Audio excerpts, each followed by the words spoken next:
That was cute.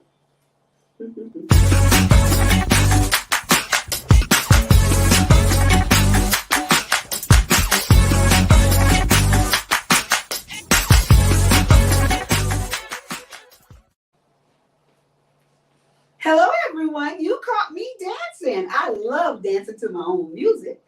I am Susan Reddick, and I am your host of When the Cookie Crumbles. This is a show about real people, about real situations and how they triumphed in life and gotten it all back together, put that cookie back together. Today, I've got a special guest. I have Ria Clark. Hello there. Hi, thank you, Susan, for inviting me. It's such an honor to be here. Thank you so much. Thank you for getting up early and coming to talk with me. I want you to introduce yourself to everybody.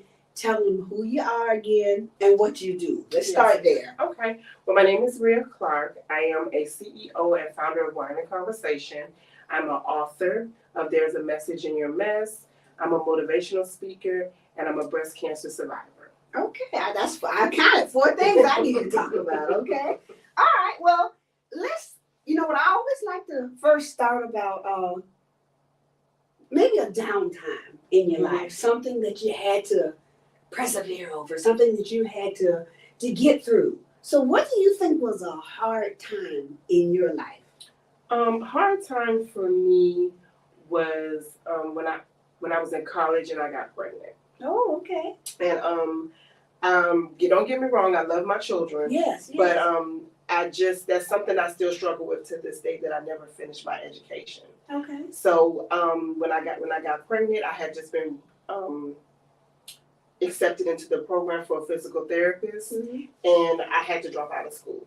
Okay. And I disappointed my parents. Yeah. And I just seemed like when that happened, I couldn't get back. You know, my goal was I'm gonna go back, and I never went back.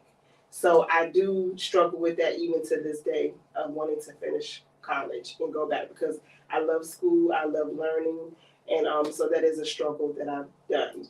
Well, you know, you can do it. I have to tell you, I was a teen mother, and I was a teen mother during the time where it would definitely shame your parents. Yes.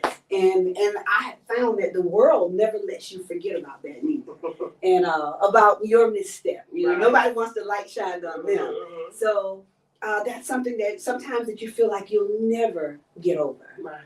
But you know what? I'm here to tell you, I have gone back, done my bachelor's, done my master's, and I did it after I raised my kids. So sometimes you can go back later and do it for yourself. Yes. So don't give up. Oh, don't give up. I'm actually going to go ahead and go back in January. Great. So how old is your child now? My son is 27. Great. And then I have another young man. He's 20. Quentin is 27, and Jalen has just turned 22. Yeah, and you never stop being a mom. Oh. I used to think I used to tell my mom, oh, they're 18, now it's going to be easy. She said, no, that's when the work really begins. When you got people who think they're adults and know everything. So, okay. Don't I know it? So let's talk about the first thing then. What was the number one thing you said? You were a CEO. And founder of Wine and Conversation. Okay. Wine and Conversation? Yes. Okay, tell me why. We should have brought some wine. Yes. Okay, tell me about that. Well, Wine and Conversation came from me and a couple of girlfriends. We would always sit down once a month, the third Saturday, and I would provide the wine, and then we would provide a topic. And it was just a safe haven, because we're single mothers, and we're out here being moms, and we're wives, and we work, we're career women, and sometimes we need a place to just let go. So I wanted to have that place for them. So we would have topics, talk about our children, talk about our husbands, talk about the workplace, talk about individual goals and achievements that we wanted for ourselves. So it went from like 4 of us to like everyone would say, oh, I told my friends about it. Can they come? And I'm like, sure. Bring more food, bring more wine. And it went to almost about 10 women. So a friend of mine said, you really should go big with this. You should really like go big with this, do big topics. And I said, okay. So I did my first event in 2017 of May at the Holiday Inn off of Kirkman. Really? And only 15 people came.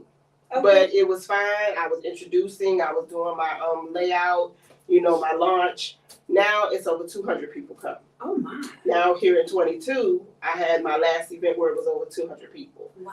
So usually what I do is I pick a topic and we discussed that topic. So I did what love is, what love isn't. Okay. I did my skin is beautiful because a lot of us women deal with colorism.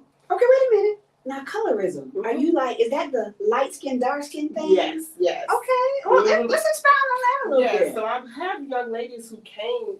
There, I do a panel. Mhm. I pick out people that I think would be great for the panel. I more like to pick out people who I consider the underdog because that's what I consider myself. Okay. You know, people don't. You know, somebody be slipping on your talent and don't realize how talented you are. So I like to go in the community and pick people that I've seen on social media that I think should have a platform. Yes. And I've seen them do things on social media. So I picked a few ladies. One was, light skin, one was brown, and one was dark brown. And they would explain their different triumphs of how colorism affected their lives. Light skin, get most of the jobs, and they referred it to like back in the day with slavery, where the light skin were in the house, and then the dark skin was in the yard. Yeah. And I was just so profound to know that these young ladies, were so deep in that. Like that movie School Days. Yes. The light skin, the dark skin. Yes, that's what? exactly. And I understand that too. When I was younger, sometimes you wonder, like, why couldn't I have the long hair and the hazel eyes and stuff? But I have grown up now, and I know that I'm just right. Yes, and we're all just right in the skin that we're in. Yes, ma'am. So I got another. I like that topic. But you should do a thick girl, skinny girl. Thick girl, the thick girl taking over now. Yes, Okay, I like that. Yes. So I just look at, as long as I'm healthy, I'm gonna embrace all of this. Embrace who you are. But like I said, if I ever was to lose too much weight, it's for health reasons. But I am learning to just embrace who I am, because we do sometimes get self-conscious about, I used to be an 8, a 7, 8. I used to be really skinny. It's a whole bunch of people used to be a whole lot of things. I'm saying you cannot go by what you see, and that's the one thing I love about Facebook. People can be anything they want to be on there, and then catching the bus home and don't have a car home. You know what I'm saying? So you don't go by what you see. I go by how people treat people and how I think people are showing me that they're living. Yes. So I really like that. Thick girl, skinny girl. Now I'm gonna have to get some revenue from that, since I don't put that in your house. I got you. I like that. Okay. So now, that was the first thing. We had 3 other things. What were the other 3 things?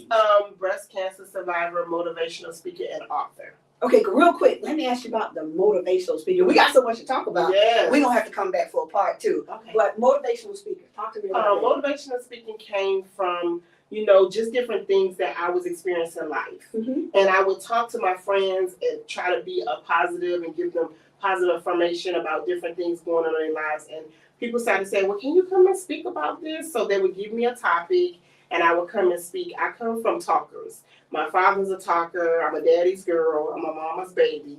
And so I come from a family of talkers. So I love to talk.